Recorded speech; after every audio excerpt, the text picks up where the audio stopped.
ఈ దేశ సమగ్రత కోసం, ఈ దేశ అభ్యున్నతి కోసం, ఈ దేశాన్ని ఉన్నత శిఖరాల వైపు నడిపించడానికి ఈ దేశంలో వచ్చిన ఉగ్రవాదాన్ని అణచివేస్తే ఇందిరమ్మను పొట్టన పెట్టుకున్నది ఉగ్రవాదులు కాదా?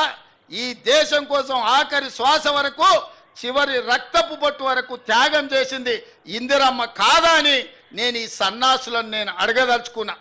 వారి వారసత్వంగా రాజకీయాలకు దూరంగా ఉండి పైలట్గా ఒక ప్రధానమంత్రి కొడుకుగా కాకుండా ఒక సాంకేతిక నిపుణుడిగా దేశానికే దూరంగా ఉన్న రాజీవ్ గాంధీ ఆనాడు ఇందిరమ్మ మరణం ఈ దేశానికి నాయకత్వ సమస్య వచ్చినప్పుడు అందరూ, ముఖ్యులందరూ, ఈ దేశ మేధావులందరూ రాజీవ్ గాంధీని దేశానికి రప్పించి ఈ దేశానికి ప్రధానమంత్రిగా బాధ్యతలు తీసుకోమంటే ఆనాడు ఈ దేశ ప్రజల కోసం, 100 కోట్ల జనాభా కోసం ఆనాడు రాజీవ్ గాంధీ ప్రధానమంత్రిగా బాధ్యతలు చేపట్టారు. వారు ప్రధానమంత్రిగా బాధ్యతలు చేపట్టినంత వరకు 21 సంవత్సరాలు ఓటు హక్కు ఉండే. కానీ దేశం యొక్క భవిష్యత్తు యువత చేతుల్లో ఉంది. సమూలమైన మార్పులు రావాలంటే, ప్రపంచంతో పోటీ పడాలంటే 21 ఏళ్లకు ఓటు కాదు, 18 సంవత్సరాలు నిండిన నూనూగు మీసాల యువకులు ఈ దేశ భవిష్యత్తును నిర్ణయించాలి. మీకు ఓటు హక్కు ఇస్తున్నామని రాజ్యాంగాన్ని సవరించి 18 ఏళ్లకే ఓటు హక్కు ఇచ్చింది రాజీవ్ గాంధీ కాదా అని ఈ సన్నాసులను, సోయిలేని వాళ్ళని నేను అడగదలుచుకున్నా. ఇదే కాదు, మహాత్మా గాంధీ గారు ఒక మాట చెప్పిండ్రు, ఈ దేశం యొక్క ప్రాణం గ్రామాలలో ఉంది, ఈ పంచాయతీలే పట్టుగొమ్మలు ఈ దేశానికి అన్నారు. మరి ఈ పంచాయతీలే పట్టుగొమ్మలు అంటే ఢిల్లీలో నుంచి నిధులు రాష్ట్రాలకు వస్తే గ్రామాలకు చేరట్లేదని ప్రత్యక్షంగా కేంద్రం నుంచి గ్రామ పంచాయతీలకు వాళ్ళ ఖాతాలలో నిధులు పోయే విధంగా రాజ్యాంగాన్ని సవరించి 73, 74 రాజ్యాంగ సవరణతోని నిధులను సరాసరి గ్రామ పంచాయతీలకు అందించిన మాట ఇవాళ రాజీవ్ గాంధీ తెచ్చిన సరళీకృత విధానాలు కాదా? అంతెందుకు, మా మేయరమ్మ ఉన్నది గద్వాల విజయలక్ష్మి గారు, మహిళా రిజర్వేషన్ కింద ఈ నగర ప్రథమ పౌరురాలు ఉన్నది. మా శ్రీలత డిప్యూటీ మేయర్గా ఉన్నది. అక్కడ మా సోదరిమణులు కార్పొరేటర్లు ఉన్నారు అక్కడ చాలామంది. ఎట్లయినరు తల్లి మీరు అందరూ? మహిళా రిజర్వేషన్ లేకపోతే మా వాళ్ళు మీకు ఇచ్చటోళ్ళా? మీకు ఈ కుర్చీలు దక్కేవా? ఈ నగరానికి ప్రథమ పౌరురాలుగా గద్వాల విజయలక్ష్మి అయి ఉండేదా? ఆడబిడ్డలకు అధికారం ఉన్నప్పుడే ఇల్లుతో పాటు రాజ్యంలో కూడా మీకు వాటా ఉండాలి అని ఆడబిడ్డలకు మహిళా రిజర్వేషన్ను తీసుకొచ్చిన మహిళా పక్షపాతి రాజీవ్ గాంధీ. స్థానిక సంస్థలల్లో రాజీవ్ గాంధీ గారు తీసుకొచ్చిన మహిళా రిజర్వేషనే ఇవాళ ఈ ఆడబిడ్డలందరూ కూడా ఈడ కుర్చీలలో కూర్చొని రాజ్యాధికారంలో భాగస్వాములైనరు. ఆడబిడ్డలకు రాజ్యాధికారం ఇచ్చింది రాజీవ్ గాంధీ కాదా అని ఈ సన్నాసులకు నేను గుర్తు చేయదలుచుకున్నా. వాళ్ళకెందుకు గుర్తుంటుంది? 5 ఏళ్ళు ప్రభుత్వంలో ఒక మహిళకు మంత్రి కూడా ఇవ్వలేదు. ఆ సన్నాసులకు మహిళా ఆత్మగౌరవం ఎట్లా తెలుస్తుందని నేను ఈ సందర్భంగా చెప్పదలుచుకున్నా.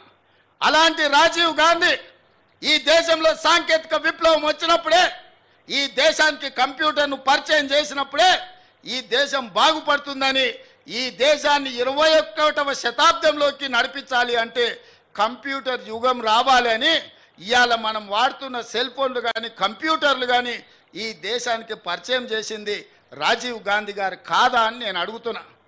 ఈరోజు శామ్ పిట్రోడా బతికే ఉన్నాడు. ఈ సాంకేతిక విప్లవం ప్రపంచంతో పోటీ పడే విధంగా ఇవాళ సిలికాన్ వ్యాలీని మనం నడిపిస్తున్నాము, అమెరికా ఆర్థిక వ్యవస్థను మనం శాసిస్తున్నాము అంటే సాంకేతిక విప్లవం ఈ దేశంలో తెచ్చింది రాజీవ్ గాంధీ. అందుకే ఈరోజు మనం ప్రపంచంతో పోటీ పడగలుగుతున్నాం. ఈరోజు ట్విట్టర్లో పెడుతున్నాడు, అమెరికా పోయి కంప్యూటర్ చదువుకున్నా అంటున్నాడు. ఆ కంప్యూటర్ని పుట్టించింది, ఈ దేశానికి పరిచయం చేసిందే రాజీవ్ గాంధీ సన్నాసి. లేకపోతే ఎక్కడనో గుంటూరులో ఇడ్లీ కూడా అమ్ముకుంటూ తిరిగేటోనివి. ఎందుకంటే ఆడికి చదువుకుంటానికి పోయినావు కదా, నువ్వు ఆన్నే ఇడ్లీ కూడా అమ్ముకొని బతికేటోనివి. లేకపోతే రైల్వే స్టేషన్లో ఛాయ్ సమోసా అమ్ముకుంటా సిద్దిపేటలోనే ఉండేటోనివి. రాజీవ్ గాంధీ ఈ దేశానికి కంప్యూటర్ని పరిచయం చేసింది కాబట్టి నీ బతుకు ఒక కంప్యూటరు, ఒక ట్విట్టర్ అకౌంటు, ఒక ఐటీ మంత్రివైనవు. లేకపోతే ఐటీ శాఖనే ఉండేది కాదు. రాజీవ్ గాంధీ గారు ఐటీ రంగాన్ని ఈ దేశానికి పరిచయం చేసిండు కాబట్టి ఆ సన్నాసి ఐటీ శాఖకు మంత్రి అయిండు. లేకపోతే ఆ దిక్కుమాలలోని బాధనే మనకు ఉండేది కాదు.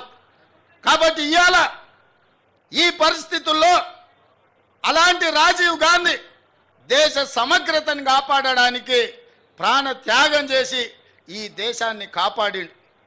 అంత గొప్ప వ్యక్తి విగ్రహాన్ని ఈరోజు సచివాలయం ముందల ట్యాంక్ బండ్ మీద పెడితే రాజీవ్ గాంధీ విగ్రహం ఎందుకు పెడతారని అడుగుతారా? ఎంత బలుపు మాటలు కార్యకర్తలారా, ఒకసారి ఆలోచన చేయండి. అధికారం పోయినా మదము దిగలేదు. గాంధీ కుటుంబాన్ని కుటుంబ పాలన అంటున్నారు. ఆ సన్నాసులకు చెప్పండి, రాజీవ్ గాంధీ గారు ప్రధానమంత్రిగా చనిపోయిన తర్వాత దాదాపుగా 15-20 ఏళ్ళు కాంగ్రెస్ అధికారంలో ఉంది. సోనియా గాంధీ గారు ఏ పదవి తీసుకోలే, కేంద్ర మంత్రి పదవి తీసుకోలే, ప్రధానమంత్రి పదవి తీసుకోలే. 2004 నుంచి 2014 10 సంవత్సరాలు బలమైన యూపీఏ ప్రభుత్వం ఉన్న సోనియా గాంధీ గారు, రాహుల్ గాంధీ గారు ఏ పదవులు తీసుకోలే. కేంద్ర మంత్రి పదవి కానీ ప్రధానమంత్రి పదవి కానీ తీసుకోలే. ఆనాడు రాజీవ్ గాంధీ గారు చనిపోయినాక దాదాపుగా 3 దశాబ్దాలుగా పైగా కాంగ్రెస్ పార్టీలో గాంధీ కుటుంబం ప్రధానమంత్రి, కేంద్ర మంత్రి పదవి తీసుకోలేదు.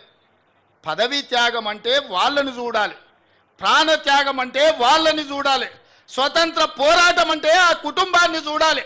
మోతీలాల్ నెహ్రూ, పండిత్ జవహర్లాల్ నెహ్రూ స్వతంత్రం కోసం పోరాటం చేసి ఈ దేశానికి స్వతంత్రం తెచ్చినోళ్ళు. శ్రీమతి ఇందిరాగాంధీ, శ్రీ రాజీవ్ గాంధీ ఈ దేశం కోసం ప్రాణాలు త్యాగం చేసి దళిత గిరిజన ఆదివాసీలను ఆదుకున్న జాతి. సోనియా గాంధీ, రాహుల్ గాంధీ పదవి త్యాగం చేసి మన్మోహన్ సింగ్, పివి నరసింహారావు లాంటి మేధావులను ఈ దేశానికి ప్రధానమంత్రులుగా పరిచయం చేసింది. తెలంగాణ బిడ్డను ఈ దేశానికి ప్రధానమంత్రిని చేసింది శ్రీమతి సోనియా గాంధీ కాదా? ఇవాళ మనం గొప్పగా చెప్పుకుంటున్నాం, మన తెలంగాణ బిడ్డ, మన వంగర బిడ్డ ఈ దేశానికి ప్రధానమంత్రి అయిన. ఎట్లయినా శ్రీమతి సోనియా గాంధీ గారు ఆనాడు పివి నరసింహారావు గారిని ఈ దేశానికి ప్రధానమంత్రిగా చేయలేదా? మన్మోహన్ సింగ్ను ఆర్థిక మంత్రిగా చేయలేదా? ఈ దేశానికి ప్రధానమంత్రిగా చేయలేదా?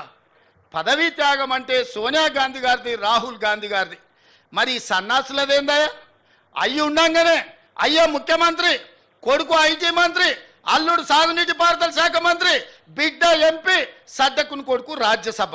దుర్మార్గులారా, రాష్ట్రాన్ని దోసుక తిని పదవులన్నీ పంచుకొని వందలాది ఎకరాల ఫామ్ హౌసులు కట్టుకొని మీరు గాంధీ కుటుంబం గురించి మాట్లాడతారా? గాడిదకి ఏం తెలుసు గంధం చెక్క వాసన అని పెద్దోళ్ళు ఎప్పుడో చెప్పారు. ఈ గాడిదలకు తెలుసా గాంధీ కుటుంబం గురించి అని నేను అడగదలుచుకున్నా.